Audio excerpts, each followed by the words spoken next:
ওই কুটিহীন নীলাকাশ ভুবন মাঝে তুমি কুদরতি ইশারায় রেখেছো এই শ্যামল পৃথিবীর চিত্রখানি তুমি নিপুণ তোমার হাতে এঁকেছো।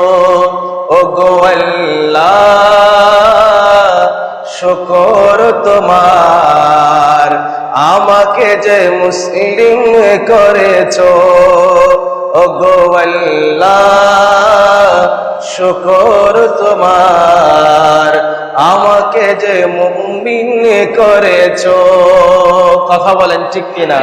ওই কুটিহীন নীলাকাশ ভুবন মাঝে তুমি কুদরতি ইশারায় রেখেছো এই শ্যামল পৃথিবী